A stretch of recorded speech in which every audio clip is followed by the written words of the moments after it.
Nah, ini yang harus betul-betul fokus, dan menurut saya ini sudah memenuhi pasal penistaan agama sih sebenarnya. Meskipun pemikiran Panji Gumilang ini bukan yang pertama.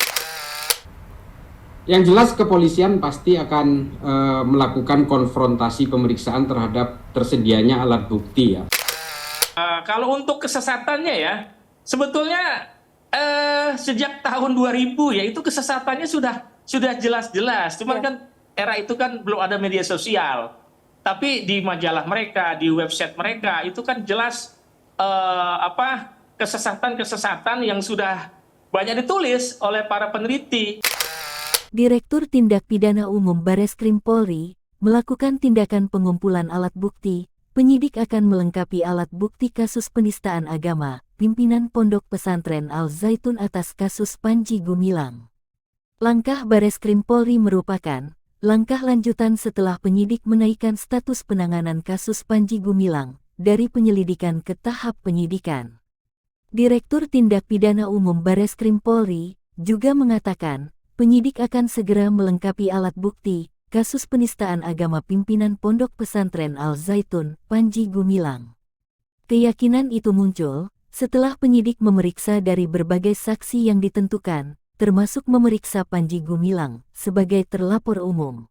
Nah, persoalannya adalah Panji Gumilang mempunyai pemikiran ini kan bukan berdiri sebagai seseorang yang antah berantah kalau saya bilang. Dia bukan orang bebas, tapi dia membawahi sebuah lembaga pendidikan dengan santri yang jumlah ribuan, alumni dengan jumlah ribuan, dan banyak sekali cangkang-cangkang yang berada di sekitar Panji Gumilang ini. Jadi ini sangat signifikan terhadap pemahaman agama yang harus diluruskan. Makanya ada celah-celah hukum yang bisa dikenakan kepada Panji Gumilang untuk diluruskan pemikiran ini supaya tidak mengkontaminasi umat Islam yang lain, karena dia punya lembaga pendidikan besar. Yang jelas kepolisian pasti akan melakukan konfrontasi pemeriksaan terhadap tersedianya alat bukti ya. Dan kalau saksi itu nanti ada kesaksian ahli dari para ahli yang akan melengkapi. Tapi yang jelas pemeriksaan ini akan lebih mengarah kepada adanya unsur-unsur pelanggaran pidana, terutama pasal penistaan agama itu. Saya kira soal penistaan agama ini memang nanti yang akan menjadi rujukan dari pihak penyidik pastinya adalah dari kesaksian para ahli ya. Kalau alat bukti kan sebenarnya sudah banyak ada di berbagai media, dan juga saksi-saksi saya yakin juga sudah bisa mencukupi. Tinggal nanti pertarungannya itu adalah bagaimana keterangan para ahli untuk memperkuat dakwaan dari pihak kepolisian untuk menjerat dengan pasal penistaan agama ini. Tapi sebenarnya satu hal memang yang harus kita pahami, bahwa Panji Gumilang ini dalam konteks penistaan agama ini hari ini dipanggil. Sebenarnya banyak sekali kasus-kasus pidana perdata yang sudah menjadi rekam jejak sejak tahun 2012. Saya kira polisi harus juga mendalami ini untuk berbagai proses-proses hukum lanjutan. Karena memang kesalahan Panji Gumilang ini mungkin agak sedikit bersifat sensitif ketika dia menyentuh ranah-ranah keimanan, terutama ketika pernyataan dia tentang bahwa Al-Quran itu bukan kalamullah. Ini yang hari ini yang mungkin lebih mengarah kepada pasal penistaan agama itu. Perlu ditambahkan juga bahwa Bareskrim Polri sudah memeriksa 4 orang saksi, kemudian 5 orang ahli, dan juga terlapor. Ini sudah cukup untuk meyakini bahwa ada perbuatan tindak pidana.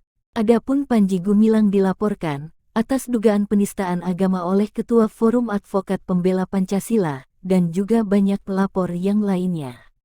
Dalam laporan tersebut, Panji Gumilang diduga melanggar ketentuan pasal 156A Kitab Undang-Undang Hukum Pidana (KUHP) tentang penistaan terhadap agama. Panji Gumilang dinilai menistakan agama Islam karena memberikan ajaran sesat yang diduga menyimpang jauh di Ponpes Al-Zaitun dengan bukti video di berbagai media sosial yang sudah banyak dikonsumsi masyarakat umum. Sebenarnya penegakan hukum ini sudah merupakan cara yang paling jitu untuk memberikan sebagai celah pintu masuk terhadap upaya pembinaan. Kalau saya bilang pembinaan, kalau kita mau masuk lewat jalur kurikulum di Al-Zaitun misalnya, ini sangat menurut saya agak susah ya, karena selama ini kan Al-Zaitun menggunakan kurikulum-kurikulum normatif dari negara. Bahkan kadang-kadang juga Panji Gumilang sendiri menyatakan dia cinta negara dan sebagainya. Padahal rekod dari Undang-Undang Teror nomor 5 tahun 2018 pun sudah banyak mencukupi. Misalnya ada 35 orang yang terafiliasi dengan Panji Gumilang di Al Zaitun yang sudah ditangkap oleh Densus 88 misalnya. Ini kan adalah bukti-bukti bahwa di Al Zaitun sendiri, dalam hal ini Panji Gumilang ya, kita harus bisa memilahkan antara korporasi bernama Al Zaitun dengan Panji Gumilang secara personal.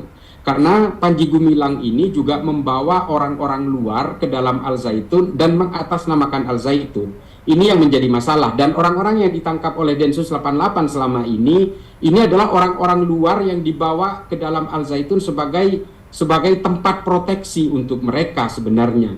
Nah, ini yang mengapa polisi perlu untuk mendalami pelanggaran pidana penistaan agama ini. Kalau saya memikirkan santri-santri dan alumni yang sudah keluar dari Al Zaitun yang kemudian ikut terstigma seolah-olah mereka semua ini sama dengan Panji Gumilang.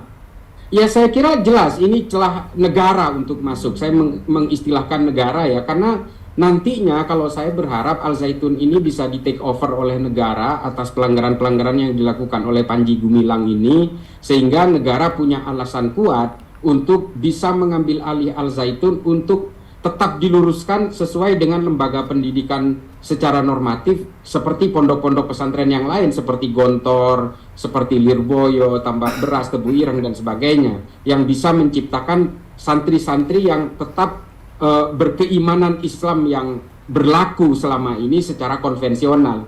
Kalau persoalan-persoalan perbedaan fikih, misalnya Panji Gumilang ini memberikan slot kepada khotib perempuan di sholat Jumat dan sebagainya, menurut saya ini bukan satu pemikiran yang sifatnya signifikan, karena perbedaan-perbedaan khilafiyah di dalam dunia fikih Islam itu sangat wajar. Tapi kalau sudah menyentuh terhadap pelanggaran-pelanggaran ranah keimanan, ini yang menurut saya offside. Dia mengatakan bahwa Al-Quran ini bukan kalamullah. Ini sudah betul-betul menyentuh prinsip dasar dari keimanan Islam. Ini sangat berbahaya pemikiran seperti ini. Makanya polisi hari ini betul-betul punya celah untuk masuk ke ranah itu, sehingga negara bisa ikut melakukan mitigasi dan juga sekaligus rehabilitasi terhadap Al Zaitun.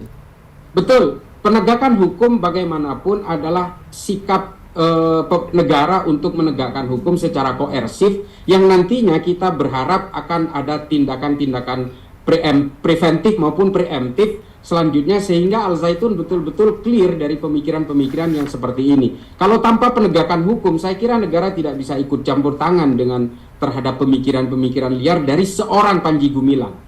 Saya selalu membedakan antara Al Zaitun secara korporasi dan Panji Gumilang secara personal, beserta seluruh orang-orang yang berada di circle-nya Panji Gumilang yang justru memanfaatkan Al Zaitun sebagai alat untuk memproteksi dia dari jangkauan hukum. Ini yang harus bisa dibedakan oleh publik ya. Nah, dengan masuknya polisi ke dalam ranah penegakan hukum ini, saya kira ini bisa menjadi trigger, langkah awal pemerintah untuk bisa melakukan proses pengambil alihan, mitigasi, rehabilitasi, lalu kemudian bisa memberikan berbagai kurikulum yang sangat normatif sesuai dengan pemikiran Islam secara konvensional.